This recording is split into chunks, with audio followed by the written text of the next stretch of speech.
Welcome, everybody, to 2025. I think this is my first live stream of 2025. Hope you had a good holiday season. I'm here with the one and only Randy Hillier, former MPP here in Ontario for Frontenac, Kingston, and Lanark counties. Is that right? I might have got the order wrong. Well, pretty close. It usually goes Lanark, Frontenac, and Kingston. But other than the order, you got the words correct. Fantastic. So I am ready to become an American patriot. Maybe I might be soon we might be all American. We're going to be talking all about this topic of being annexed to America. Is this good for Canadians? Is this bad for Canadians? Giving up our sovereignty to Daddy Trump. We're going to be talking about this from the financial angle, from the Canadian identity angle.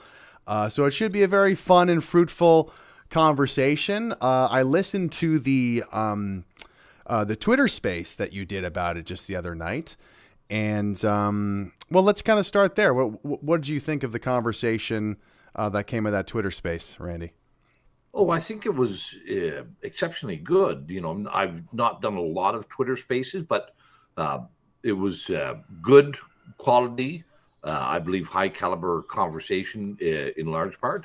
A lot of good discussion came up, and I think some of the unseen advantages were also developed and came out. The conversations about how Canada has been in a state of dysfunction for a long time, and also a paralysis of constitutional change. So it was good that this should be seen as an opportunity to speak to a lot of the failings that are going on in our own governance, as well as looking at other options. And I should add, just for a moment, Greg, the threat of tariffs and the annexation has been present throughout our entire history. Our first free trade debate and threat goes back to the 1830s, and you may throughout the 1800s, early 1900s, whether it came in the phrase of reciprocity or John A. Macdonald's the old flag, the old nation, the old policy slogan, up until Brian Mulroney's NAFTA discussions. These have been underway throughout our entire history, and I would say that they have always been used on both sides of the border, but especially here to coerce and cajole Canadians to feel threatened by the Americans, and to that there's the boogeyman down below the 49th, and it has been used by all our political parties as a means to solidify and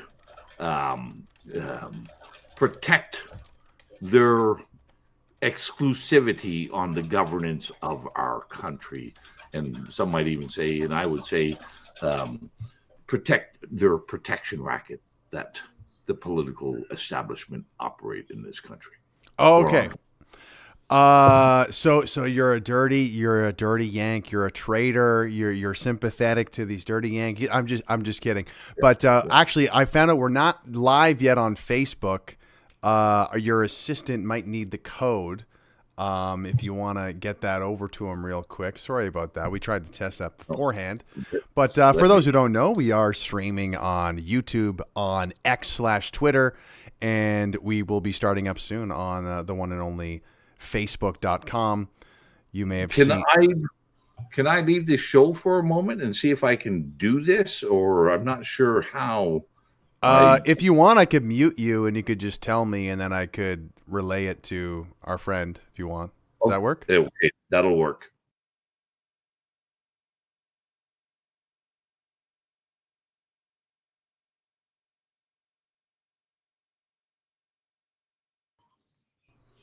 All right. Alrighty. We're back. Yeah, so I let's start with this question because I think it's very interesting. And to be fair, I'm a little like confused by all this annexation, because it sounds. If correct me if I'm wrong, America is going to, in a sort of hostile fashion, going to be like, we are coming after you, Canada. We are going to impose significant financial penalties until you do what we want. So I guess my question is, even if Canadians wanted to become part of America, would we even have the power to do that? Like if the people in Ottawa don't want to become part of America, then what happens there? Do we even have any power, or is it still going to be up to Justin Trudeau, the other guy Carney, or the other guy Polyev? You know what I'm saying? Well, we have jurisprudence on this already, that the Supreme Court has already ruled that the provinces do have the lawful and legal authority to separate from the Confederation. Right? That's okay. Quebec has had a number of referendums. There's a clear-cut criteria that must be followed to do so, but that is within every province's ability at the current time. So who would pull the trigger? Who has the actual power? Who has the actual authority to make that happen? In the case of Alberta or Quebec, for example. Well, each province, either through public pressure or political pressure, could announce a referendum to separate from the Confederation. And as we know, Quebec has done that on a few occasions. The referendums have never been successful, close, but not quite.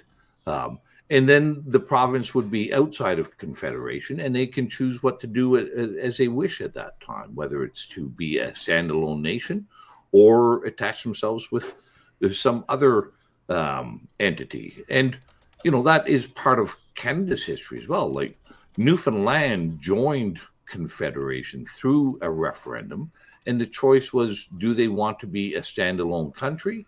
Do they want to attach themselves with the United States or attach themselves to Canada in 1949? And they chose Canada in 49. So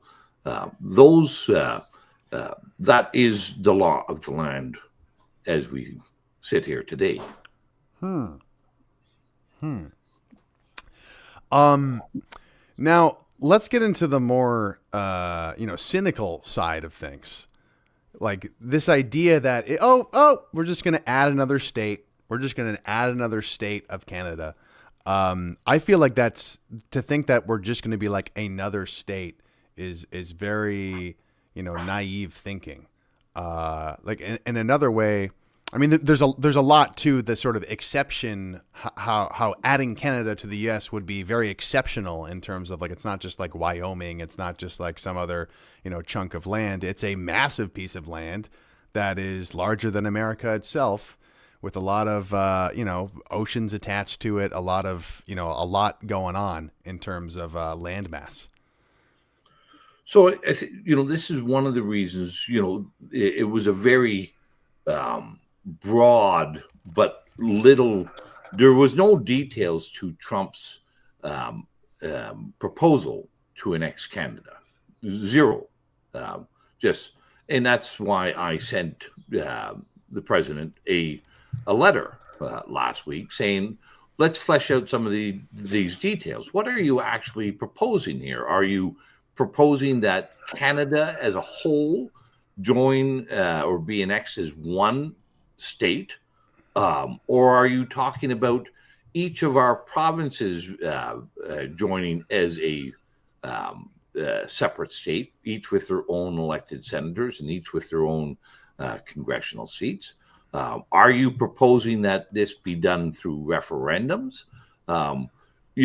So I sent off that letter to Trump to ask for some clarification so that Canadians can actually make an informed choice, or at least before you accept or reject a proposal, you need to have some meat on the bones and some details. So I've sent that off, and I think these are important considerations. obviously, well, I spelled it out. I think this idea of having a singular state called Canada would be a foolhardy idea, and you know that's that's my position, but there may be some merit to it if each province um, um, would join as a separate state. But I think the other thing that is really important to me, Greg, is that I find such astonishing and perplexing. That here all our political establishment parties for decades, and I mean for most of my lifetime, have been degrading, diminishing, debasing, and even going so far as Justin Trudeau saying that there is no Canadian identity. And now, and for the last couple of years, we've kept our flag at half-mast because we're supposed to be ashamed of our heritage and our history. And now, with Trump's single words of a 51st state, we all are supposed to rally along around this flag that we've been ashamed of for so long. And who Trudeau says we have no identity. Now, this is the zenith of hypocrisy, in my view. That and it's not just Trudeau. We have been willing to accept an invasion of immigration, of rampant and uncontrolled immigration, that diminishes and dilutes our Canadian heritage and our identity. But we're supposed to fear the Americans. I can't reconcile the paradox of the behaviors and actions of our established political parties with their words. Very, very well said. And we had conversations before this interview where you were saying this is a good opportunity to talk about Canadian identity and maybe reassert our Canadian identity. And ironically, though, it's left-wingers who are trying to do that more so, it seems. It's left-wingers, it's Trudeau supporters, it's these NDP supporters, it's Jagmeet Singh saying, you're not, hey, Trump, hands off our Canadian identity. Says the guy in the turban. The hypocrisy is greatest on the left, but the right is not much better in this regard. Pierre thinks Canada will be much better if we have direct flights to Amritsar rather than to Washington, D.C. Isn't that clip crazy? Yeah. Isn't that clip just absolutely crazy? Did you see the recent one that surfaced? He's like surrounded by all of this Indian media, I guess. And he's just like, I Sikh community. I got Sikh people on my cabinet, top members of the cabinet. And Amritsar. He says it 3 different times in the course of a minute. And it's like, oh my gosh, this is our Conservative Party guy. Quite alarming. Yeah. But if we stay on our present path, there will not be a Canadian identity. There will not be a Canadian culture. But we're not supposed to fear that. We're supposed to embrace that, but fear the Americans. And, I'll go back. Like Donald Trump has asserted that our border is an artificial border, that it's just a line on a map. But, I think when Justin Trudeau says there is no Canadian identity, he's reinforcing Trump's assertion that there is no border. Why is it that we want to protect this if we don't have an identity? And according to Trudeau, we have never had an identity. Now, obviously, I think he's full of shit. And he's also being dishonest. He might not know his identity, but I know what a Canadian is, and everybody I know knows what a Canadian is. But I do think it gives us the opportunity. We have been in a very dysfunctional form of confederation for some time, and we have been in a state of political paralysis in trying to solve this conundrum. And maybe Trump's assertion has got a real silver lining in it, that maybe now we can start addressing the problems in our nation. And that's been very exposed, very coming to light once again with the different positions between Alberta and Ontario, and how to deal with these the big boogeyman of tariffs from Trump. Yeah. No, you bring up a lot of good points there. With the Liberals acting like they're more Canadian when really just they've been selling us out this whole time. I mean, what scares I wouldn't say just the Liberals, but you know, right. they largely, but not just them. It's all established political parties. Yeah. In my view. Yeah. I guess why it spooks me a little bit is, this seems like a sort of deal with the devil. It's like, okay, hey, you're struggling, you're suffering. All you got to do, just take my hand and everything will be okay.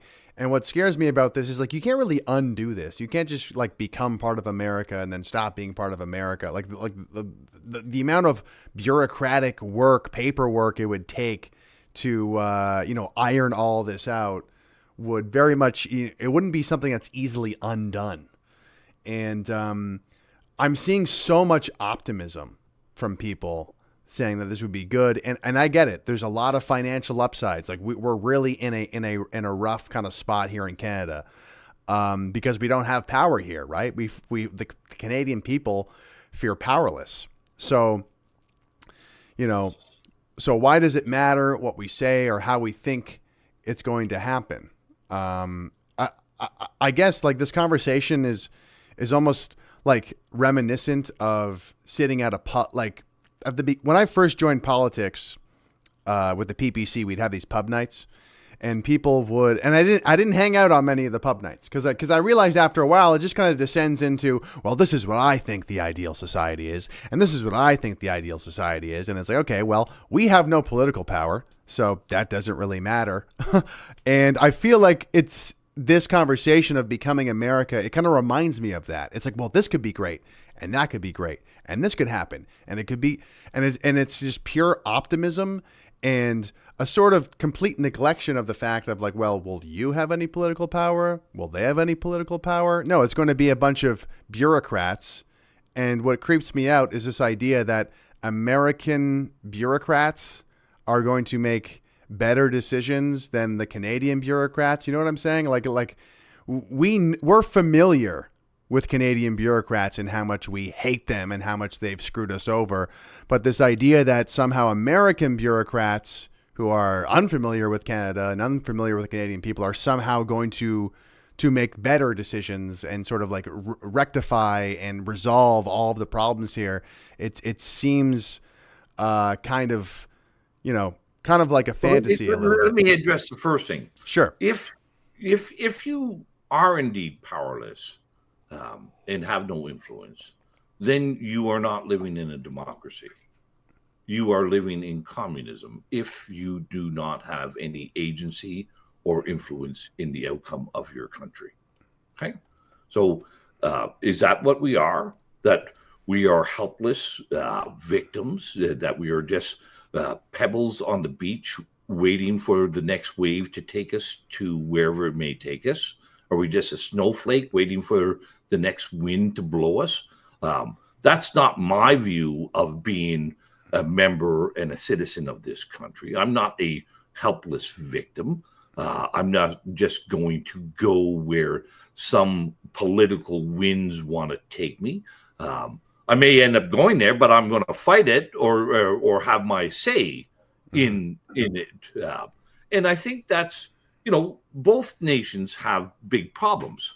But I think most of us would agree that they have an executive branch now elected that recognizes the problems in its nation is at least has given every indication that it is going to smatter and smash the deep state and the bureaucratic state in the U.S. Now, will he be successful? I'm not sure, but at least there's a recognition of it, and the people of the United States had the ability to vote for their executive branch that promoted that idea. Here in Canada, obviously, we have a different system, and we don't get to vote for our executive branch. But I also want to take back one of the dysfunctions. I mentioned Ford and Smith. And here, Doug Ford feels very threatened, or so he says, about the American tariffs. And his solution, according to Doug Ford, is for the taps to be turned off of Western energy that go to the United States as a retaliatory measure. Now, of course, that same oil and gas that flows through the pipelines to the United States also flows back west and north to Ontario from its. So, if we turn off the taps of Alberta oil and gas to the U.S., the people in central Canada are going to be in the cold as well. But he's not concerned about the welfare, the revenue, the prosperity of the people in Alberta and Saskatchewan.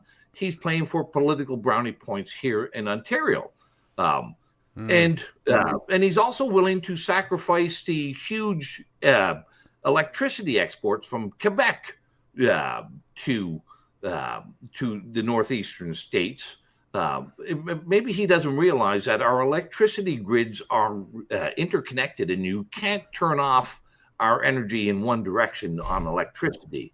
If we turn off our electricity there, we're turning off the return. But one of the great problems that this exposes, and this was just like the National Energy Program in the 80s by Trudeau Sr., the senators are not elected. There's a disproportionate number of senators. Ontario has 24 senators. Quebec has 24 senators. Alberta has 6. And they're all appointed by, right at the moment, Justin Trudeau, but they're appointed by the Prime Minister. That is one of the improvements, I think everybody would say, with the American system, that you do have elected senators for each jurisdiction, and it's an equal amount of senators. So Rhode Island doesn't have any fewer or any more senators in California or Texas. This really exposes how central Canada, Ontario and Quebec, have benefited greatly from Confederation, but at the expense of the Maritimes and of our Western provinces as well. And they're willing to sacrifice the West again to protect Doug Ford's political position here in Ontario. Just out of curiosity, real quick, the Westminster system, which we inherited, I guess, from Britain, did they do the same thing where the Prime Minister just assigns people Senate seats? Is that the same? They have a different system. Their Senate is called the House of Lords, and it's the peerage. So not quite the same, but and of course they also don't have subnational but sovereign jurisdictions. There's no provinces. They do have now. Wales has and Scotland have their own parliaments, and they would be close to our Canadian provinces, but not quite. They don't have the ability to secede as we do here. Okay. Guys, folks, if you have a question or comment for Randy Hillier, you can send a super chat to make sure that we get to it. We're going to keep on going down this topic of getting annexed by America. Before we kind of go back into the pros and cons, I kind of wanted to take a step back to, realistically, do you think this is actually the intention of Trump, or do you think this is more of a sort of PR sort of tactic, negotiation tactic, if you will? The story I heard is he really wants to get Greenland, but he's just putting Trump or Canada on the table to kind of, be more boisterous with his negotiations. It's hard to speak to somebody's motivations, and no one can do anything other than speculate on that. And it's not, are my speculations have any greater value or weight than your speculations? But I would say that I think Trump understands that there's a great geopolitical problem that the Americans are facing with the rising BRICS alliance and the very significant pressures being applied on the U.S. dollar. I'm not sure what all his motivations are, but you can see we are moving away from the unipolar American hegemony of the world into a more multipolar world, and I think all of these his musings on Panama, on Greenland, and on Canada may all be aligned with or part of this changing geopolitical world that we're living in. So when it comes to the BRICS thing, how is us, America and Canada having a good, tight relationship, good trade relations? How does that not help us compete with BRICS? Why does it have to be us being consumed by America for us to, protect ourselves from the threat of BRICS? I don't know why you use the word consumed by them. Like, if we came in as equal and truly representative states with representative democracies, is that being consumed by? Well, during the space last night with Bruce Party, he said himself that we're coming into this negotiation not from a place of strength. Like we're coming in from the people with less cards in our hands, less sort of plays to make. And at the end of the day, it's about power. And when it comes to marketers, when it comes to business, when it comes to politics, I really think the states are much better at all those things. And I think we would get the short end of the stick at every single negotiation table when it comes to setting up how this would work. Well, right now we're running away from the table, Greg. We're fearful of the table. Like we won't even go near it. And that's, I think puts us in a very, very dangerous and precarious position when you won't even face the adversity and sit down and challenge them. And I have a slightly different view about our abilities as Canadians dealing with the Americans. We have shown throughout our history that we may not be as boastful about our abilities. We may not be as exuberant about our abilities, but there's clearly through our history, we have shown that we're a very resilient and very tough, even though quiet culture. And, when the Americans needed toughness to keep the communist Chinese from overrunning their positions in Korea, it was the Canadians who held at Cap Yong and went back down. And we have a long, proud history. And that didn't just come about because, we're sort of lucky and we're sort of just in the right place at the right time. Canada does indeed have this very unique history and culture of being, again, not boastful, but being bloody well tough and not backing down. So, we've gone through negotiations with the Americans throughout our history. Why would we think that we're incapable or less than able to go through negotiations again? Well, do you think this is a strong negotiation tactic from Doug Ford? He's got the hat. He's got the he's doing a press conference. Let's say you're in Doug Ford's shoes, or you're in what would you do in response to this if you had the freedom, of course, and you weren't shackled by some establishment party? What would your response be, or would it be simply what you did, which was sending a letter to Trump to ask about the specifics of the arrangement? Yeah, I sit down and talk. When somebody's offering up a proposal, you sit down and talk. I certainly wouldn't go out to Donald Trump and say, "Listen, Donald, we're going to sacrifice Alberta, Saskatchewan, and our western provinces just so I can look tough in my and present some optics that I'm a tough guy." And that's what he's doing here. He's just presenting a false but important PR view to the Canadian. Rally around the flag, and I'll be holding the flag, says Doug Ford, even though it's at half-mast the whole time that he's standing there. So, and putting the screws to everybody else. I feel like it's completely insulting for any Canadian politician to wear a hat that says "we're not for sale," like you haven't sold out the Canadian people in one way or another, Doug Ford. You know what I mean? Well, this is, in my time in politics, I've often used the term that, that you should think of political parties, our established political parties, as nothing less than or different than a crime family, and they run a protection racket.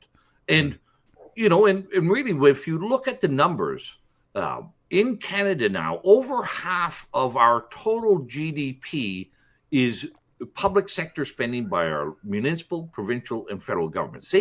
They consume over 50% of the earnings and the efforts of all Canadians. Who is attacking our families?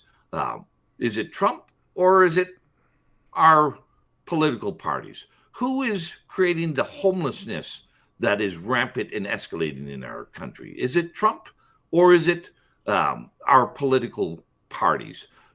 Who is it making it that it's impossible for anybody under the age of 40 in this country to be able to afford to buy a single family home and to afford to have a family? It's not Trump, and it's not the United States who's causing that. That's our own established political parties. Who's destroying and promoting this gender dysphoria and attacking our children? Is it the Americans, or is it our own established political parties? But they want us to fear Donald Trump, even though they have savaged and ravaged and plundered the Canadian population to a degree it's hard to see another Western liberal democracy being so viciously plundered as it is in Canada. Yeah, I mean, you make a great argument there. Who's the real enemy? What has Trump done to you?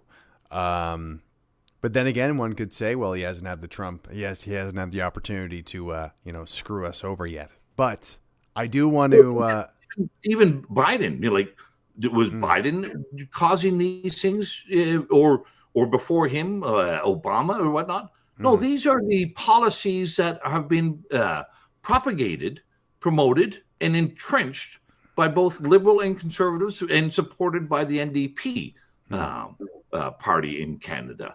So, there's been no choice for a long time.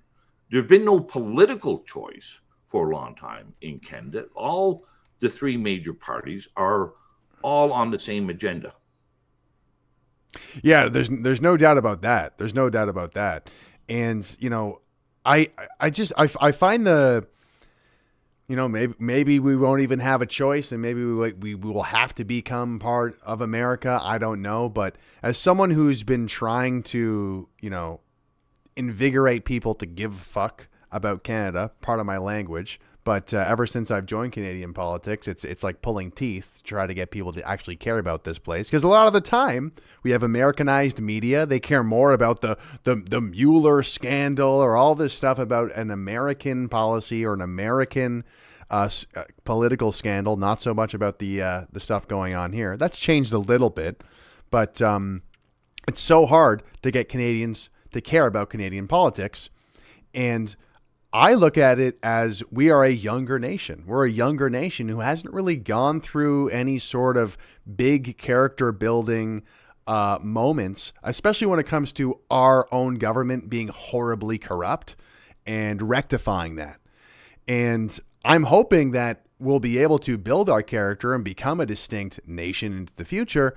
But this is a kind of, very pivotal moment where it's like maybe we will sort of, we won't get to mature to be that independent nation, and we'll actually instead sort of, fall into the fold of the American system just by virtue of the crooks were in charge for too long and we weren't able to keep our sovereignty because a bunch of selfish, self-serving narcissists, incestuous Ottawa bubble screwed us over for too many generations.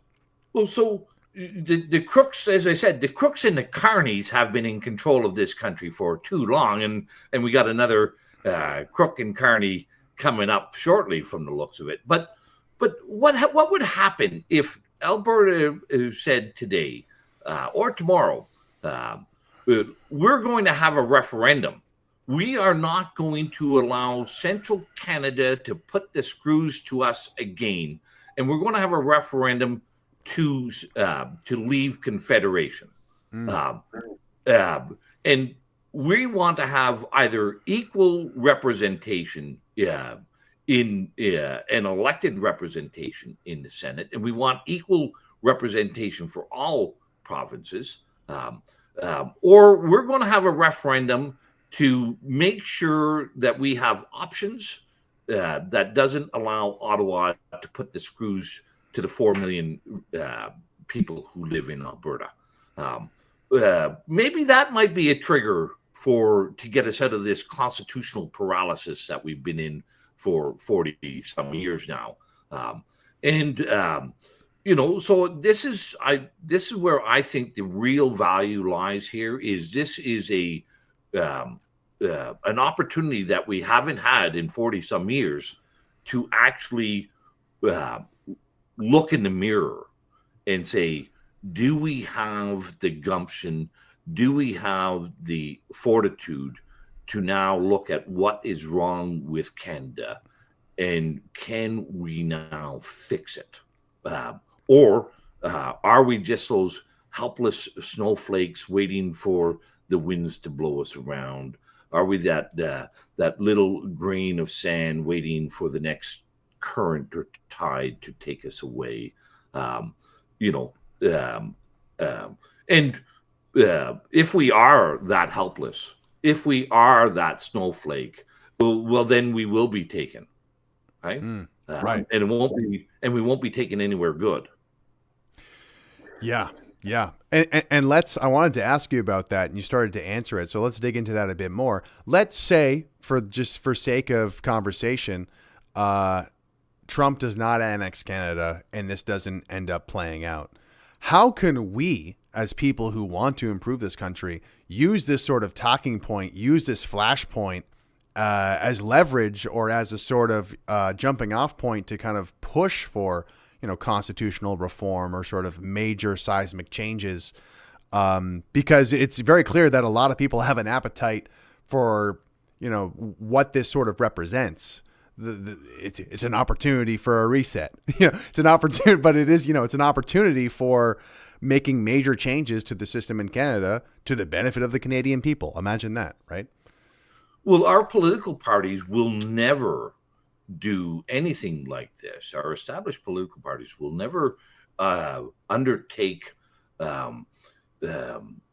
ideas like a referendum or a constitutional discussion. We be, like that is the ultimate third rail in Canadian politics, unless there is a threat to them, unless there is a danger to their control over the government.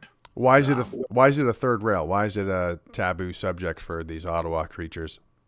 Well, we've created this, like our media. I don't know if you were around or how much you were paying attention during the late 70s and early 80s with the originally the Patriation and then the Charlottetown and the Meech Lake Accords. Like it really was put forth as that this is a crisis, that this is it's an overwhelming mountain that no normal mortal man or woman can climb up, this constitutional mountain that we have here, and you better just stay at home, and we will threaten the breakup of our nation if we even begin to engage in a discussion on constitutional reform. I'm just going to bring that up real quick because I'm not aware of this piece of history. Maybe we can, continue to talk about it because it sounds interesting. The Meech Lake Accord in 1987, Prime Minister Brian Mulroney attempted to win Quebec's consent to the revised Canadian Constitution. The result was the Meech Lake Accord. It was an agreement between the federal and provincial governments to amend the Constitution. The Accord proposed strengthening provincial powers and declaring Quebec a distinct society. The Accord was never put into effect. Political support for it unraveled in 1990. Many Quebecois saw the Accord's failure in English Canada as a rejection of Quebec. Support for separatism soared in Quebec and led to the 1995 Quebec referendum. So this idea of changing the Constitution was then completely vilified as like, this might break the country. Don't try it ever again. That's right. There, like that was a, I think it was worthwhile of Mulroney trying to bring in Quebec into signing on to the Constitution. Many of the elements of the Meech Lake Accord, I think, were good to strengthen provincial jurisdictions. The failing was in this undefined and unknown Quebec will be a distinct society, and what did that actually mean? And nobody wanted to enter into any discussions or to flesh that idea out.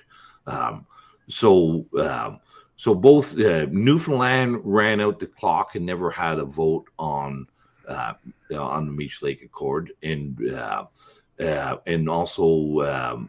I don't know if you remember this, Elijah Harper, a Indigenous Canadian who was a MLA in the Manitoba legislature, ran out the clock in the Manitoba legislature, and that was enough to kill. Those two actions killed the Meech Lake Accord.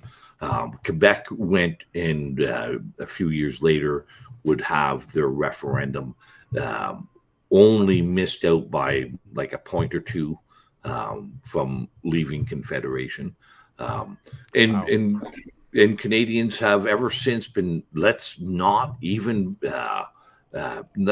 think about it. Like this is too dangerous a subject. Like everything is working, just leave everything alone. But things aren't working. We have seen a continued degradation of our heritage, of our wealth, of our standard of living. So things aren't working for Canadians.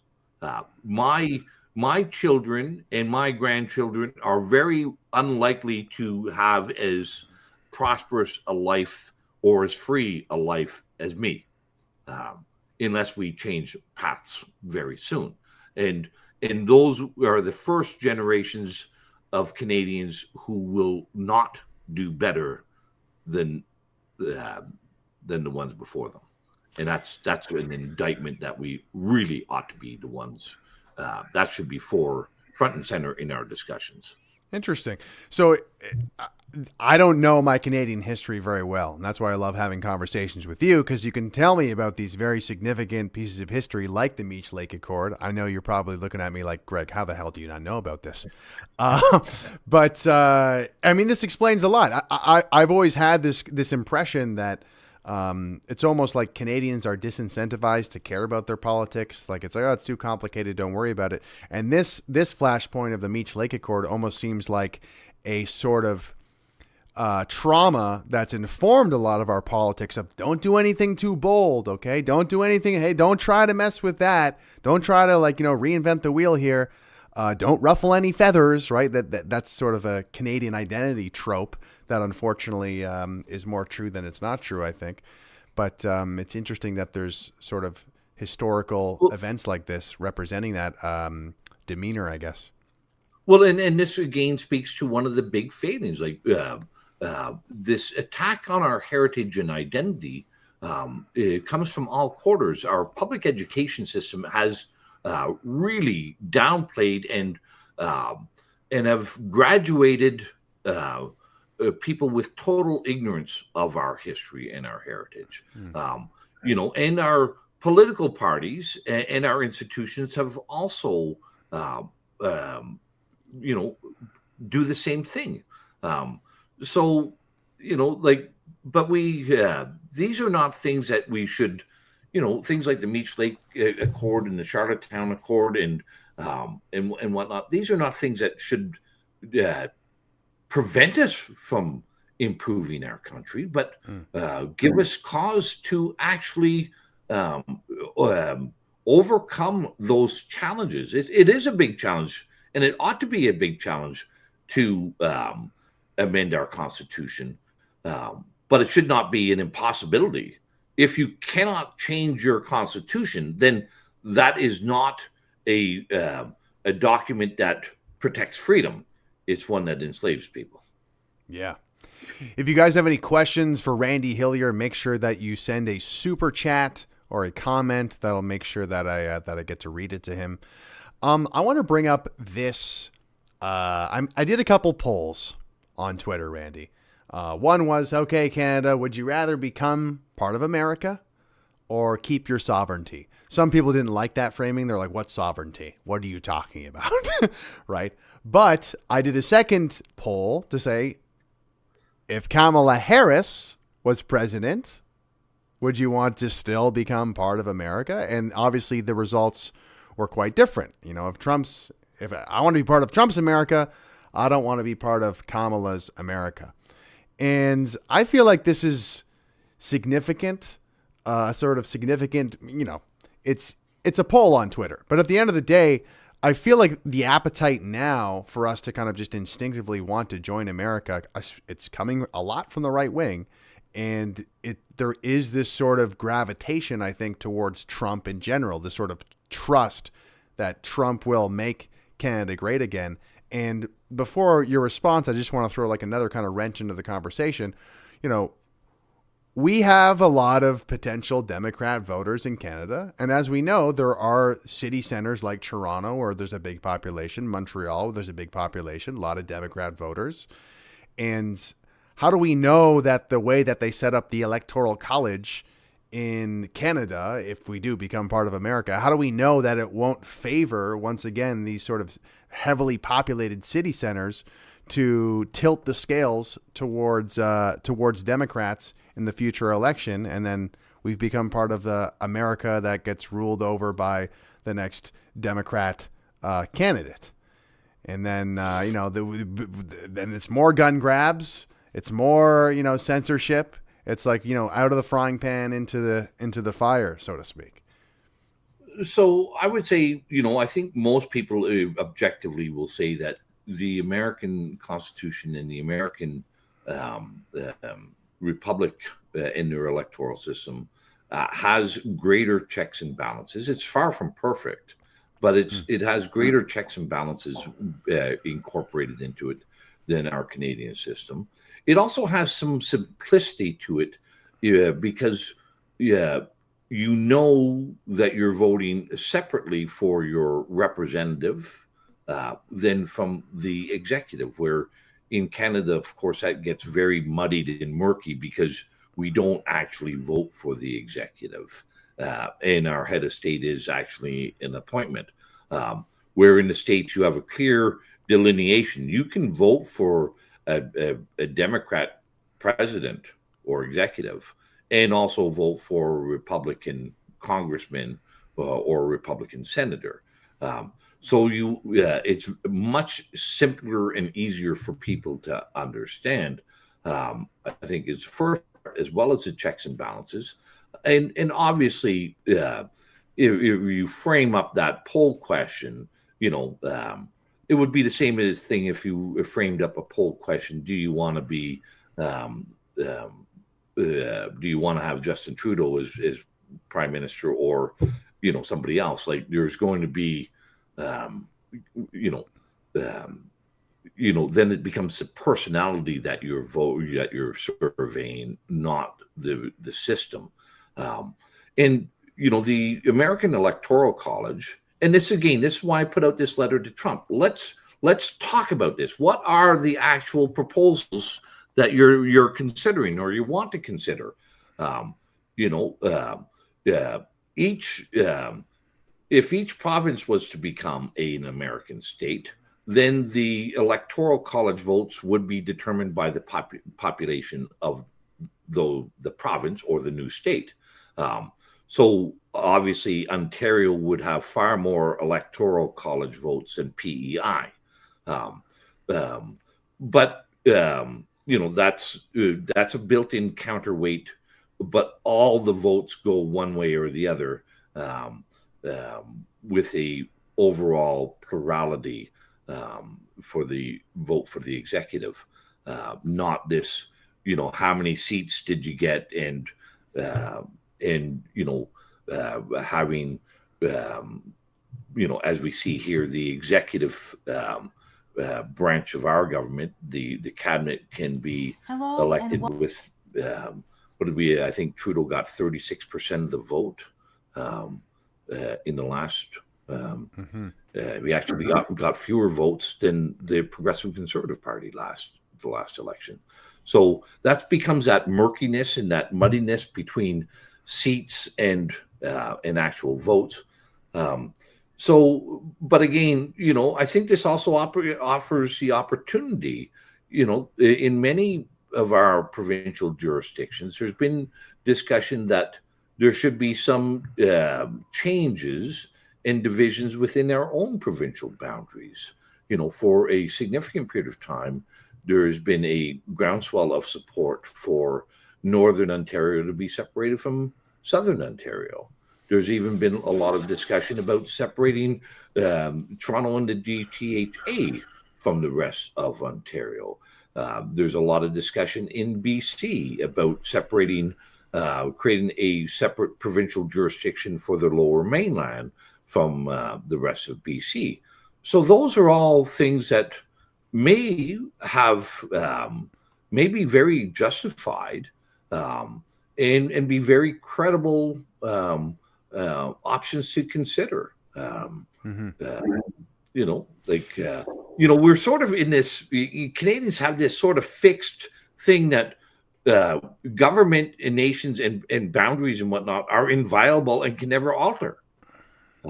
And well, again, that's just not true. We just changed the boundaries of the Northwest Territories a few years ago. We created a brand new territory. It wasn't that hard. It wasn't that difficult. In 1949, we admitted an entire a former colony and former independent nation called Newfoundland Labrador into our confederation.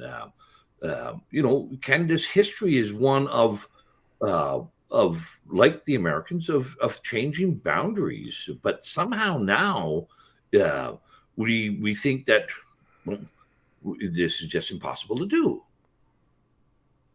Yeah, no, absolutely. There's a certain sense of permanence that things are not allowed to change. Yeah, things have always been this way. Emma the cat and friends, thank you so much for the $5. I'm gonna ask your question in a second because it kind of relates on where I want to take the conversation. But I wanted to, before we get into Emma the cat and friends question, I want to share another one of my concerns with this idea of becoming part of America, which is it just seems, ever since I've paid attention closely to Canadian politics, it seems that if Canadian interests aren't, of the Canadian people, I mean, of the actual Canadian people, if they're not being superseded by the interests of like Trudeau with immigrants and refugees coming first, like their interests are more important. If it's not superseded by, the interests of lobbyists or foreign special interests, or there's some foreign interference going on, or maybe it's the milk cartels, the corporatists coming before Canadian interests, well, it gets superseded by the interests of Quebec, right? And it feels like there would be another added layer of our interests being superseded once again, of course, by America. So like add on top of all that, it's like, well, the interests of America and Washington, D.C. is going to come before all of that other stuff. It just feels like it would be another layer that would separate the Canadian people from actually getting what they want from the bureaucrats lording over them. Well, I would say the first number of items that you put there, Greg, are all indeed factual and correct. The interests of the Canadian people are superseded by the interests of the lobbyists. The interests of Canadian people are superseded by the corporate interests. They're also superseded by special interests and by foreign interests. Like that is all true, and it ought to be obvious to everyone. Just think of, I often use this. Myself and many others have faced significant criminal charges because we were in Ottawa, or like Marco in Alberta moved to Pylon and got charged with mischief, and has been sentenced to 4 months in jail. Horrible. Galen Weston, the owner of Loblaws, and Wallace McCain, the owner of McCain Foods, were convicted of engaging in a decade-long price-fixing cartel on bread, which stole approximately $10 billion from Canadians. The Crown attorneys have never charged Wallace McCain or Galen Weston for that crime. The Toronto Dominion Bank was recently convicted in the United States and fined for doing money laundering for the drug cartels and the movement of fentanyl, and they were fined in the United States. But the Toronto Dominion Bank is headquartered here in Ontario, in Toronto. The Crown attorneys have never attempted to charge the directors and the officers of the TD Bank. We could go to SNC Lavalin was got a deferred prosecution. The Crown attorneys, that was the Wilson Raybould affair in SNC Lavalin, engaged in significant criminal activity. But SNC Lavalin and none of their directors or officers were charged.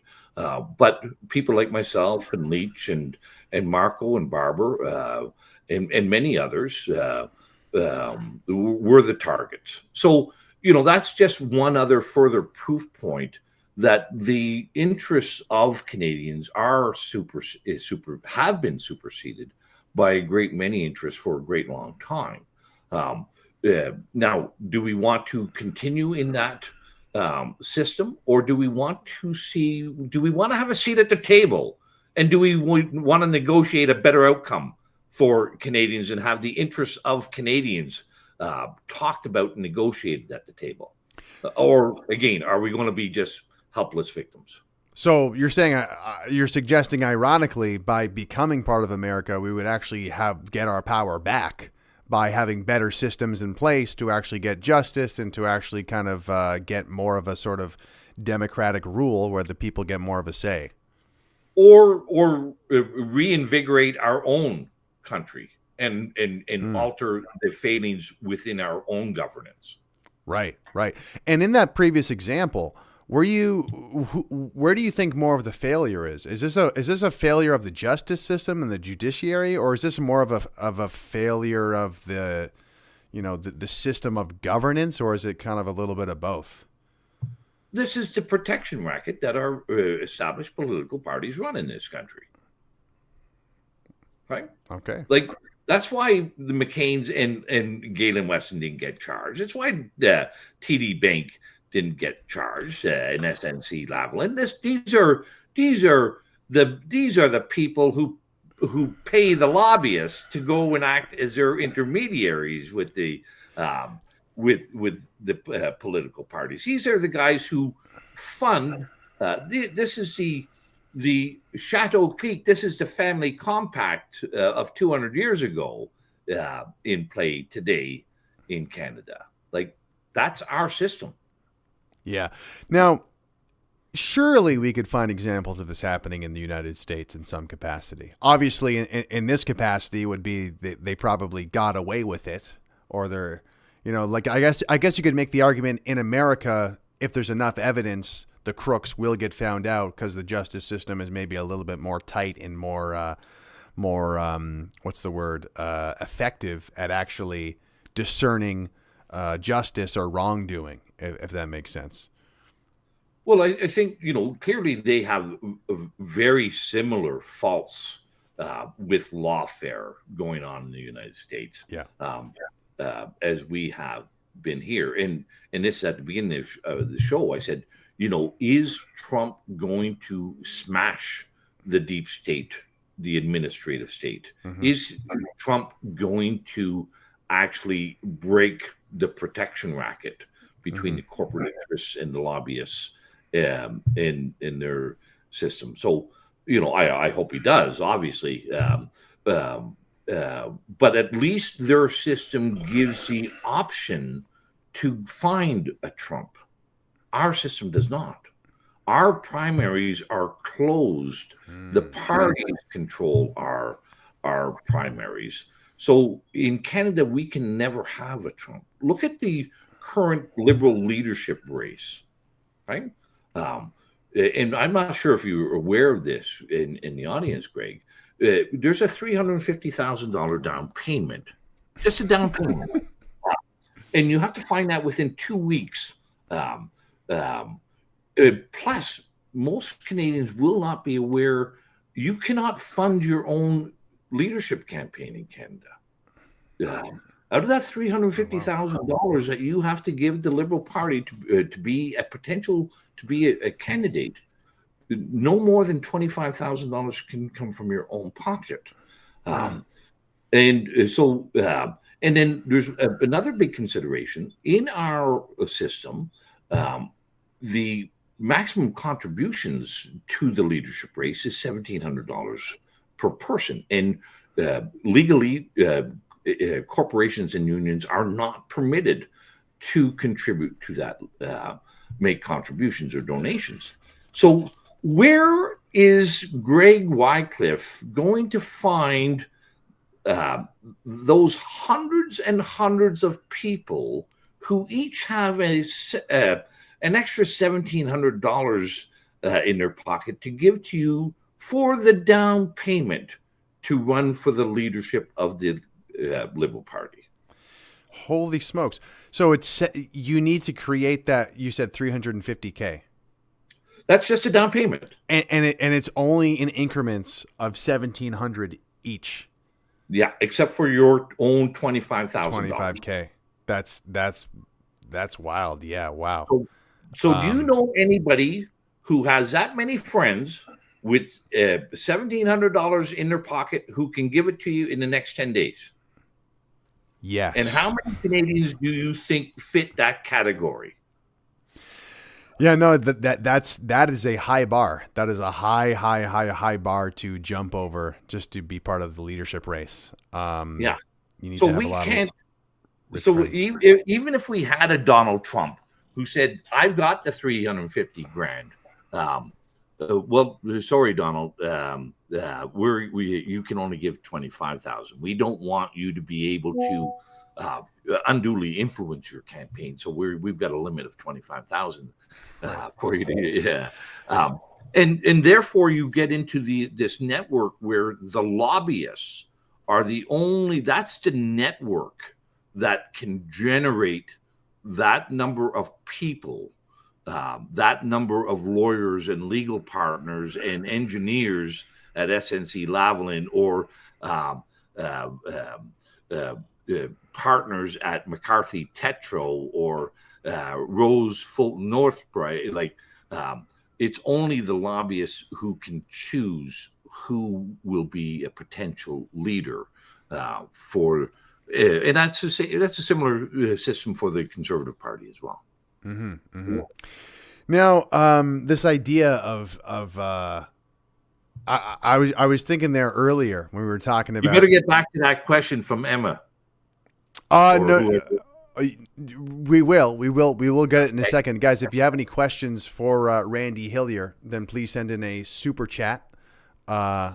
We will get to Emma's question in just a second, but I don't know if this is such a good idea, Randy, because you're kind of considered a dissident, you're kind of considered a troublemaker, and I mean, would you rather have the CSIS bothering you or CIA?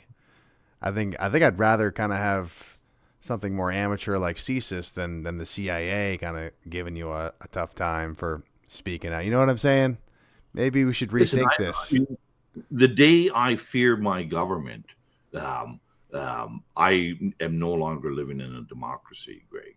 I will never live in fear of my government. That's just that's maybe what they want you to do, but that's not in the cards. And I would say, if somebody's, it's just, I would, listen, are we being watched? Are we being listened to? Of course. And whether it's from CSIS or the community, the CSE, the Communication Security Establishment, the CIA, whatever. I'm not going to. There's a lot of things that are being done that I don't agree with. Many things that I'd like to see fixed. Hopefully, some of the things in the States, like the Patriot Act and their FISA warrants, will get smashed by Trump as well. But we're not even having those discussions here, Greg. And at least they're having that conversation, and they may find a way to fix the significant problems in their administrative state. And I hope these musings, these proposals, these ideas, give Canadians the strength and motivation to start looking at ourselves and not looking at the United States as the threat and the danger to us. We've created our own crisis right here at home for everyone, all of our youth. And are we going to sit back and just let that, let our youth, our children, and our grandchildren suffer because of our helplessness? No, we got to do something about it. And I think you're right. In this situation, the silver lining is certainly that it's got a lot of Canadians thinking about, as I said earlier, how our systems could be much, much better in terms of actually effectively serving the people at the end of the day. Now I'm going to get to Emma's question, and we're going to kind of talk a little bit more about the cynicism of maybe the potential downsides, or sort of the globalist conspiracy theory of uniting all of North America. Do you have much time, Randy? Or Yep, we've got time to go. Yeah. So Emma the Cat and Friends, thank you for the $5 donation. Again, if you guys have any questions for Randy Hillier, you can send in a super chat. She says, how do you think our becoming or not becoming part of the U.S. relates to changes from potential future technology, which might pop up in the next 10 years? Well, I'm not sure if I fully understand that. Why don't you read that one again? How does future technology? Yeah. So, Um, how do you think us becoming or not becoming part of the U.S. relates to changes from potential future technology, which might pop up in the next 10 years? I don't know. I don't want to like speak for the super chatter Emma, but I'm thinking she might be alluding to what if there's digital ID? What if there's some sort of like imposing law that passes and now it affects all of North America? And one simple example actually would be Trump or the U.S. government is about to ban TikTok, which is a quite popular, application, social media application in North America. And like you can say it's a Chinese spy app. You can say it's a compromise to security. Some people are saying it's about competition in reality, that it's going to help Amazon and Meta / Facebook better compete in America. That's why they want to oust TikTok. But you can certainly make the argument that this is, taking away freedom of speech or freedom of sort of information flows when the federal government is imposing something like this. Listen. I think we better be fearful of technology because I don't think we have a very good handle on it, and it's moving at a speed that we can't comprehend. Mm. But I would say to Emma, are you aware that our Canadian federal government has a policy statement out and a whole directorate engaged in what they call biodigital convergence. Our own government is seeing the need to converge us as biological human beings with digital um, um, and artificial intelligence. That is underway. Our governments are engaged in a lot of things. The People are talking about some of the things that we can see: the digital central bank currencies, digital IDs, artificial intelligence. But our own countries, our own governments are looking well beyond that and looking at the day when, you and I, Greg, wouldn't actually be having this conversation, but the Borg would be having the conversation on our behalf. Um, you know, like, so are we going to have agency? Are we going to have influence in what comes with this rampant and significant technological changes that are happening? I think we better. And I don't think our system at the present in Canada gives us, or it diminishes our agency and diminishes our influence. We better start fixing our systems right now, or it could be the Borg and not Emma asking the question. Yeah, no, that's well said.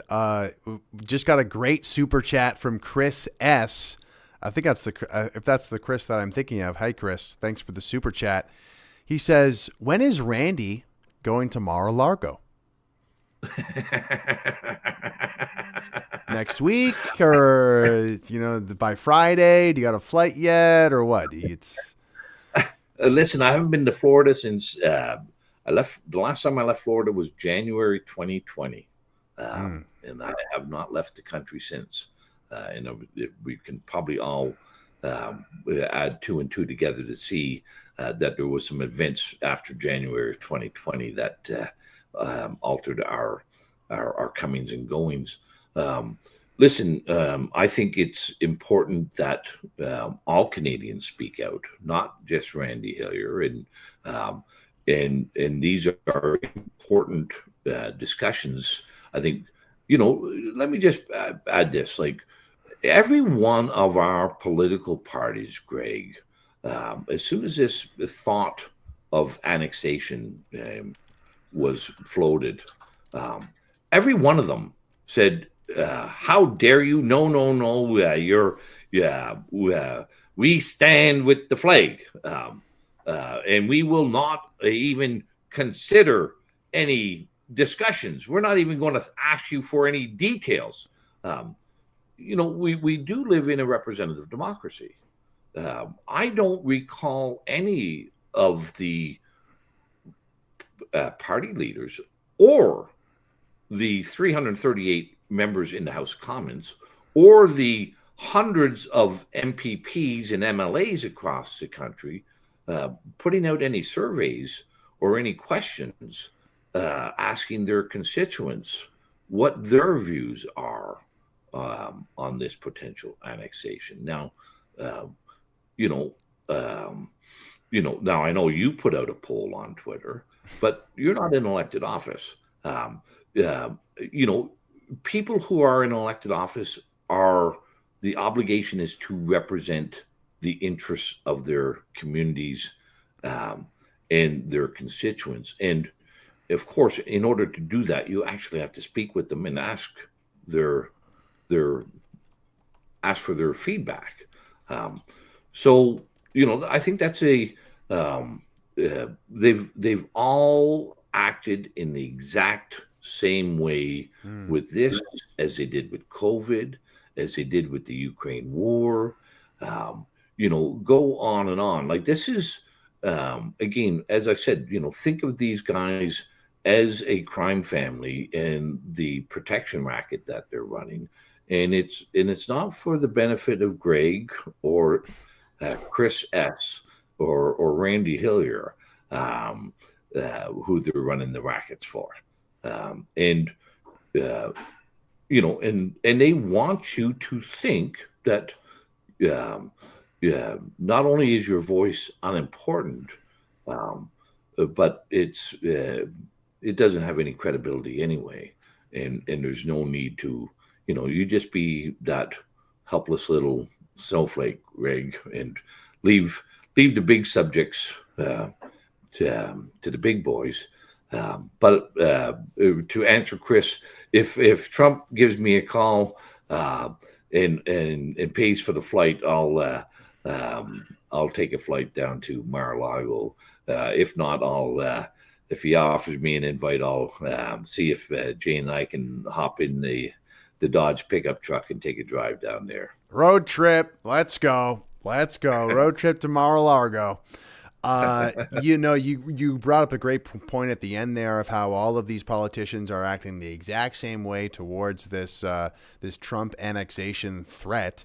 And I think I made a video about it, about the annexation. My main commentary was, this just proves what a failure Canadian leaders are in our politics. The fact that there's such an appetite for it, the fact that it's so appealing to so many people, the fact that it would be so easy for Trump to just kind of show up and completely, what's that guy's name again? Pierre? Yeah, I don't really care what he had to say. It was he completely humiliated the leadership of our major parties in an afternoon. And the appetite that people have for it, I think, proves that, hey, you guys are not leading this country very well. And I think that's another reason why they were so quick to be like, no, Canadian sovereignty, and we're standing up for Canada, and of course. And it's like, we can't let them know that we're these corrupt, crooked people. But I want to get into that real quickly with, if this plays out, if we do get annexed by America, what is going I wouldn't use that word.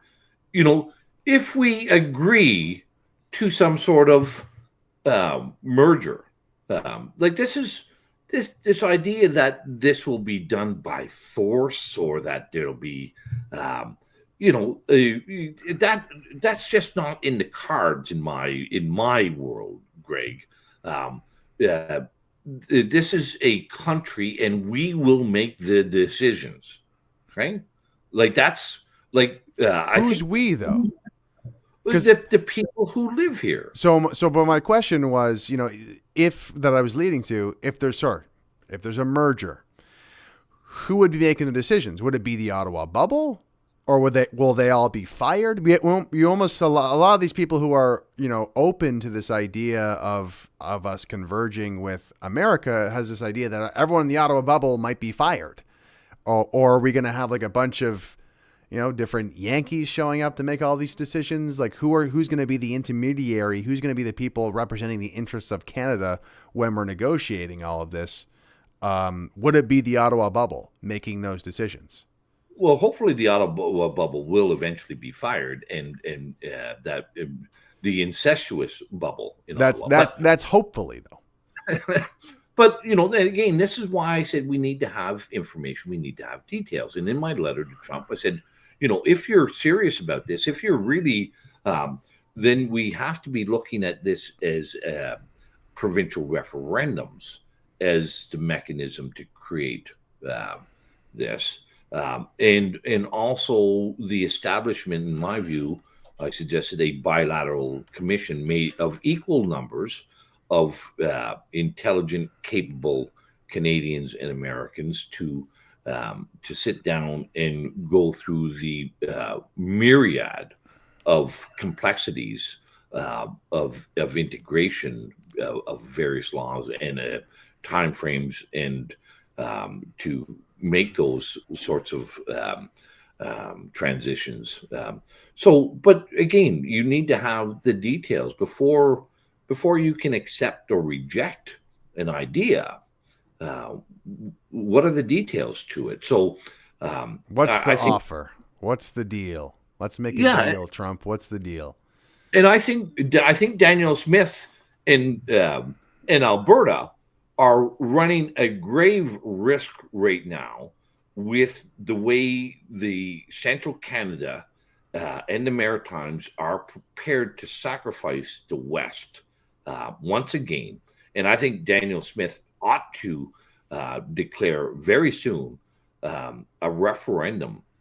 And I would say the same thing with Saskatchewan. Let's have a referendum and ask the people of Saskatchewan and Alberta, is it worthwhile to be driven into poverty to ensure that Central Canada benefits in this potential trade war with Donald Trump? So I'm not actually clear on what's happening here. So Danielle Smith and some of the Western provinces are offering themselves up already? Is that what No. There no. Danielle Smith came back from Mar-a-Lago, right, and she said, "Get ready, boys and girls. Trump is going to put the tariffs in place on January 20th." And tariffs are not some big, scary thing. For most of Canada's history, we've both the United States and Canada have had significant tariff walls. That changed with the first the NAFTA and then the USMCA. But there's been a lot of our history has been both the United States and Canada have had tariffs, so it's not the end of the world. And especially when we don't even know the tariffs on what. Like Trump has just declared a 25% tariff on that he's going to impose a 25% tariff. Well, most Canadians won't realize that there's already a 25% tariff wall on boats built in each country. If you buy an American boat, it's going to have a tariff on it. If an American buys a Canadian boat, it's going to have a 25% tariff on it. The dairy cartel has got up to 300% tariffs on dairy. Let's understand what these tariffs could be. But anyway, going back, Daniel Smith, the Premier of Alberta, has said these things are coming, and they're coming on January 20th. And no, she has said that if we accept the Central Canadian proposal, that we retaliate by shutting off our energy or placing countervailing tariffs on our energy, that this will cause a constitutional and national unity crisis in our country, and well, it should cause a national unity crisis when Central Canada wants to forsake and sacrifice other provinces so that Ontario and Quebec manufacturers don't get hit too hard. Um, so, but again, if I was the Premier of Alberta right now, I would say, listen, Central Canada, you put the screws to us with the National Energy Program back in the 80s. We paid a dear cost for a long time as a result of that policy. We're not going to allow you to put the screws to us again. There will be no countervailing tariffs. There will be no turning off the taps of Alberta oil and gas. And if you want to go down that route, I'm going to go to the people and ask them for a referendum whether or not we should leave Confederation.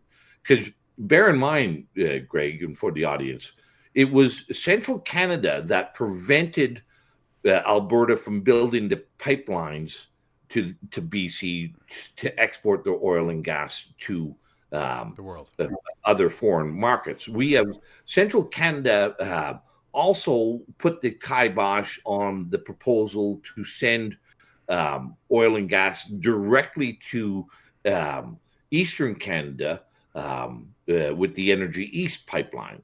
It was all the Central Canadian environmentalists that have hamstrung Alberta and Saskatchewan's ability to export their natural resources. I thought it was a couple of the bills that came from Ottawa, like Bill C-69 and that sort of thing, that Well, prevented that's why the pipeline. Central Canada, like that's where the motivations were. Like it So- wasn't. So you mean Central Canada as in Ottawa and those Yeah. bills? Okay. Yeah. Yeah. Yeah. Just Yeah, they're federal bills, Mhm. and Alberta's. Well, even we have a dysfunctional party system as well, but you know, Alberta just doesn't have the ability to counter. They don't have the population. They don't have the Senate seats. They don't have, and they. So we here in Central Canada has limited Alberta's ability to export their resources. They only have one marketplace, that's to the States. And that oil and gas is heavily discounted for a number of reasons. But one of the reasons why it's heavily discounted is because they can't offer it to anybody else. It's landlocked because there's no pipelines. Yeah. There's a great documentary on this called Over a Barrel. It's about like 30 or 40 minutes long, but it documents, it's a very interesting story. Essentially, oil tycoon billionaires from America helped fund a whole bunch of activism organizations in Canada to make Canadians hate their own oil and gas industry. It's very interesting. Yeah. Well, and a lot of Canadians didn't need much help to do that. Yeah, but I mean, when you got a whole bunch of multi-million-dollar ad agencies making messaging, curating it, helping it along, it certainly helps. But I got another super chat from Chris S. with $14. Thank you, sir. He says, "Miss Ontario, miss you guys. Thanks for all the great work. If Randy did go to negotiations with Trump, who'd be his dream team to bring with him? Keep up the great work." I have no idea. I haven't thought. Listen, there is a great many really competent and capable Canadians, and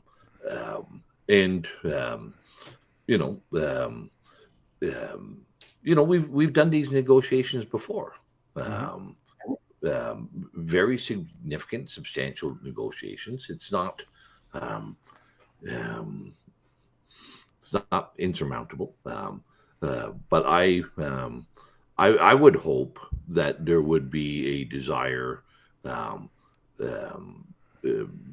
both sides of the border that, like I said, this bilateral commission be struck just to even flesh out some of these ideas. And is there advantages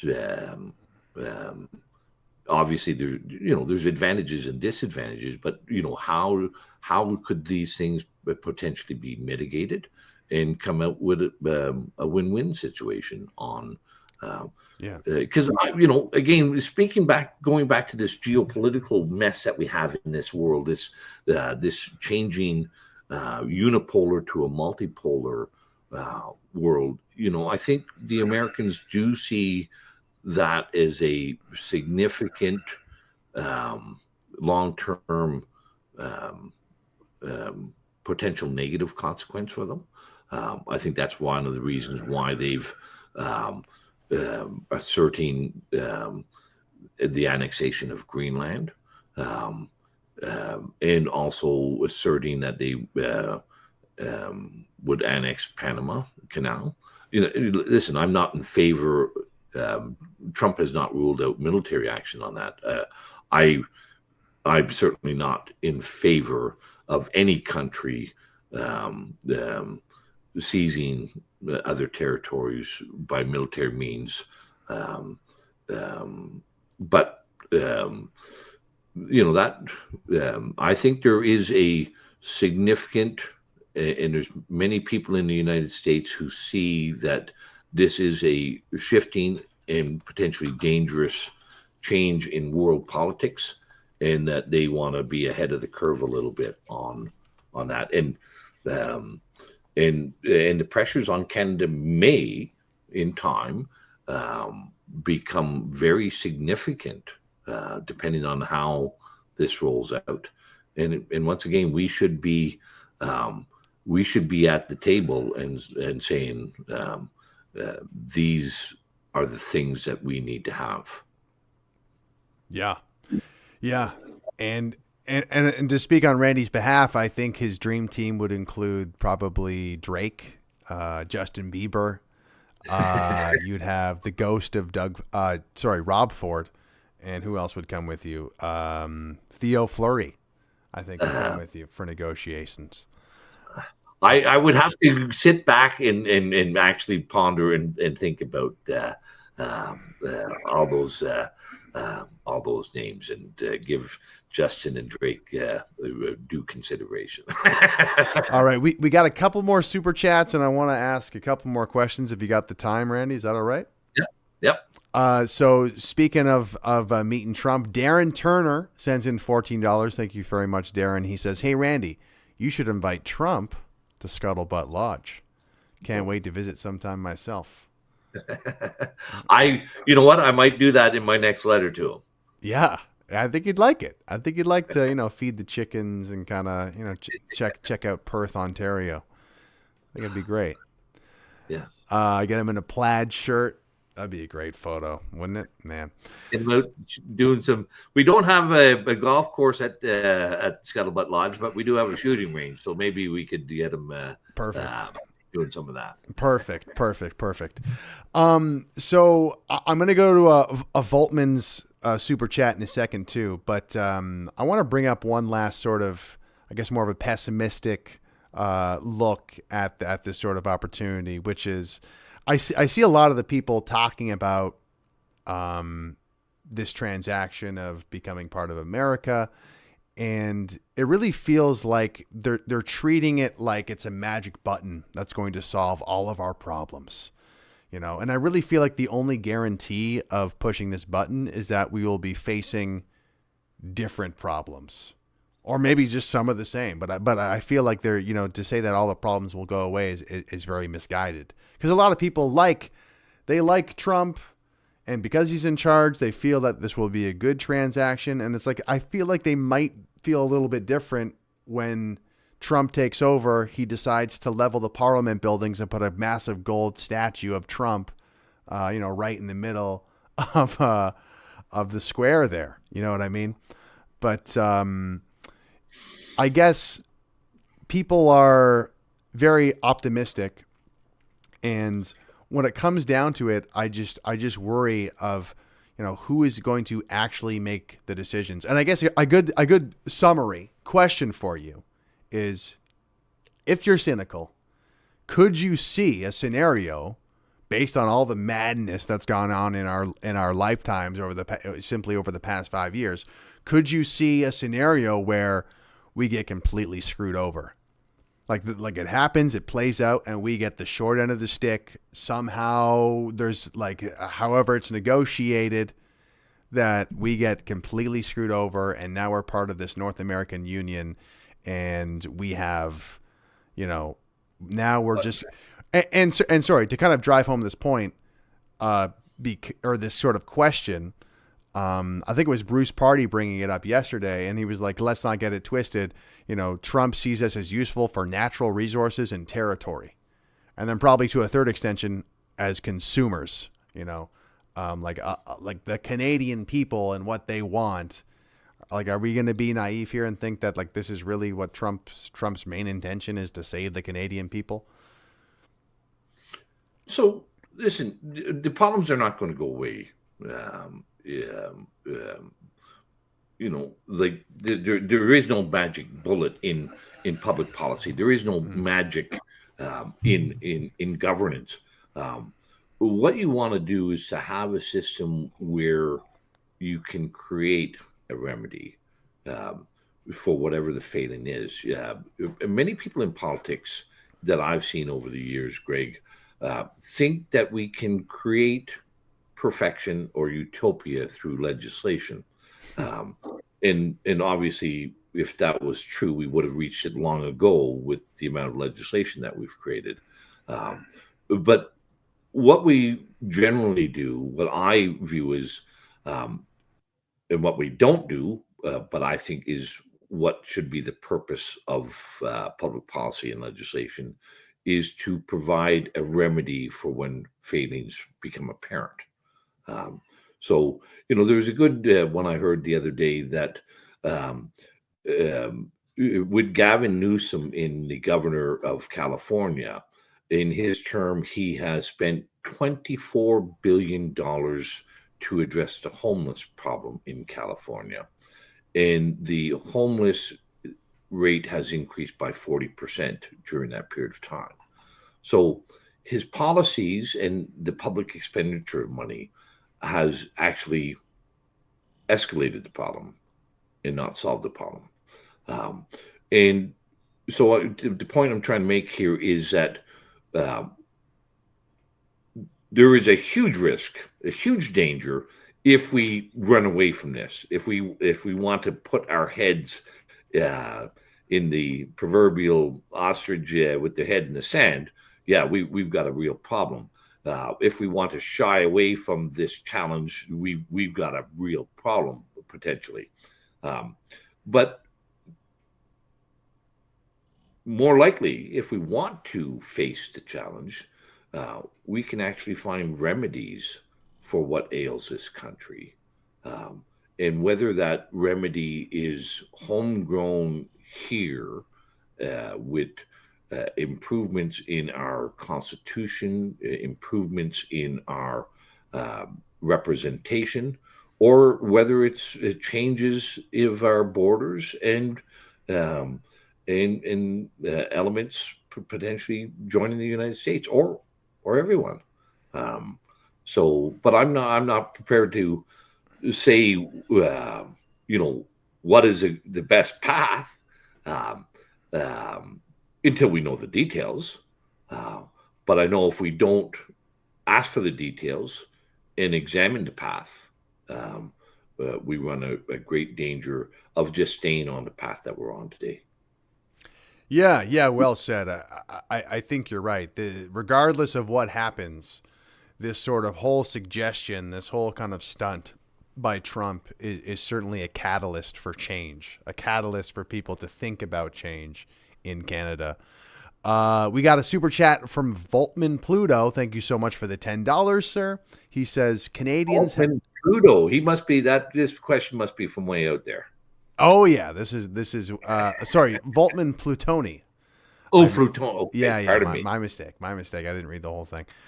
He says Canadians have been indoctrinated to condemn any form of violence, not knowing that the greatest violence is teaching mindless pacifism, which allows evil to rule. So not a question, but a Well, profound thought nonetheless. I wouldn't disagree with that. That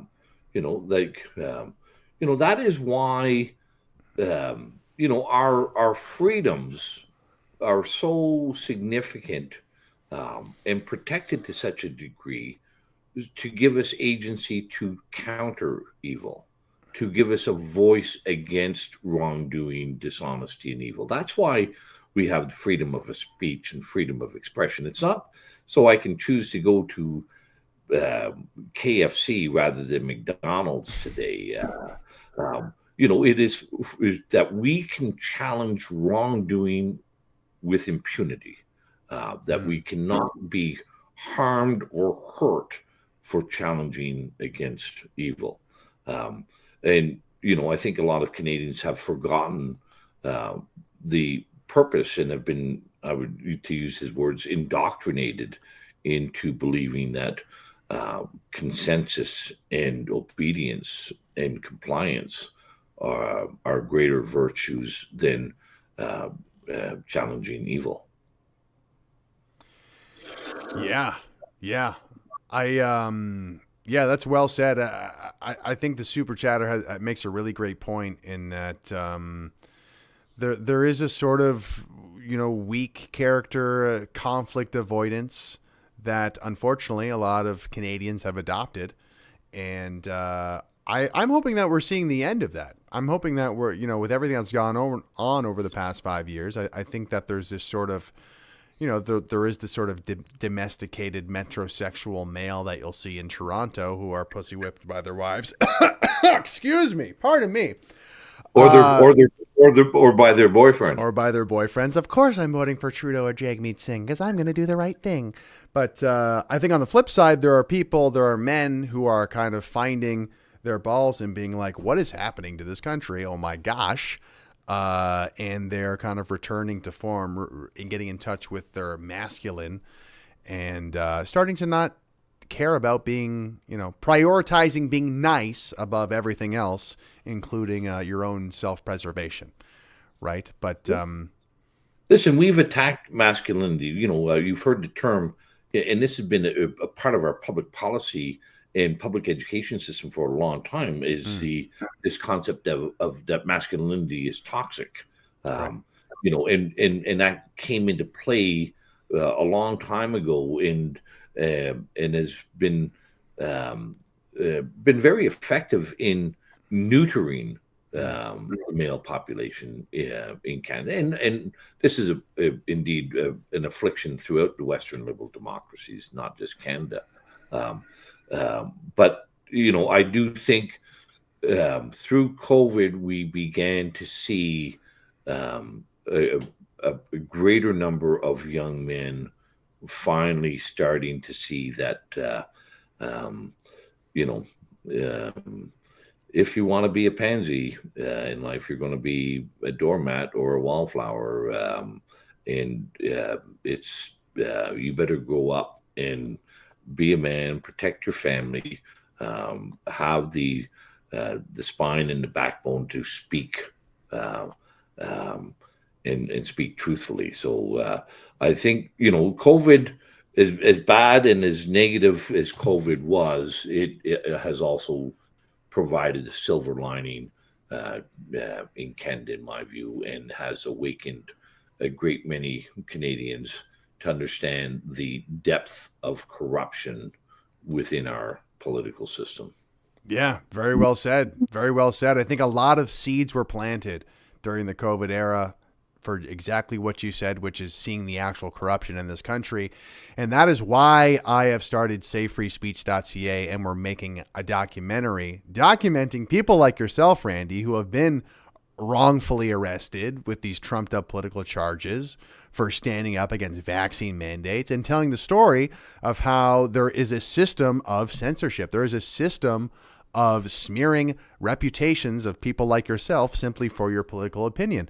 It's not just about throwing people in jail because we don't like your opinion, but there's a whole system of silencing people. And if you do want to support that, then you can go to givesendgo.com/savefreespeech. Someone donated $7 the other day. Bernie Sanders donated saying just donating to this project to see that it either gets completed or to the people that contributed are reimbursed if it isn't. The project is certainly under its way. We have a number of interviews still to complete. But no, it is going full throttle ahead. There is a slight pivot that's going to happen with Safe Free Speech because Bill C-63, the Online Harms Act, is not so much of a threat anymore. However, we are going to start another campaign to safeguard free speech in Canada because, there's lots of work to be done. We're going to start going on the offense, guys. But again, if you want to support that, you can find the donate link at safefreespeech.ca or go to givesendgo.com/safefreespeech. Is there anything else? Let me make one comment on that, if you don't mind. Of course. C-63 is dead now with the prorogation. Again, there is a silver lining with prorogation, and that is dead. But it will come back in some form. Sure. With when Pierre Poilievre wins the election. Pierre Poilievre is going to continue to fund all these third-party NGOs and institutions like antihate.ca. They're going to continue to promote this idea that disinformation, misinformation, or let me say this, that dissenting views are misinformation and disinformation and must be diminished and suppressed. So that will, the bill number will be different. Some of the content may be slightly different, but not much. This is a path that all the political parties are on. Mm-hmm. And whether it's the crook or the carny running the show, you're going to get the same circus. Absolutely. And I've seen this conservative party debate against this censorship bill, and they're like, well, we just need to enforce the existing hate speech laws. Yeah. And so no, you're absolutely right. It's just going to manifest as a new bill in the future. And that's why, this website, that's why it's, I'm going to continue to be a safe free speech watchdog, because I'm sure something else is going to come up in the near future, not to worry. But thanks so much for the chat, Randy. I really appreciate it. You can follow him on Randy Hillier on X/Twitter. Is there anything else that you wanted to say before we get going? No, I've enjoyed the conversation. I hope people see that there's an opportunity for them to be involved. There's nothing stops you from phoning up your representatives and saying, I want a referendum on this. I want to see a bilateral commission established. I want to see you protecting and defending Canadian identity and culture, and maybe saying, Danielle or Scott or whoever, it's time for you to have a referendum with this on these ideas. And I would say, if you want to follow, I'm on X at Randy Hillier. It's still being censored heavily, but my Substack, randyhillier.substack.com, is one of my uncensored, or one of my only uncensored platforms. But I'm also on Facebook and Instagram and Telegram as well. And I've enjoyed the conversation and hope to continue to find improvements in our country. As do I. Thanks so much again for joining me, Randy. I'm sure we'll talk again soon. Thanks for the super chats, everybody. Thank you so much for watching. Make sure you like, share, subscribe, all that good stuff. And until next time, it's okay to demand higher standard, folks. Thanks so much. Thanks so much for watching. America. Are we ending? America. America.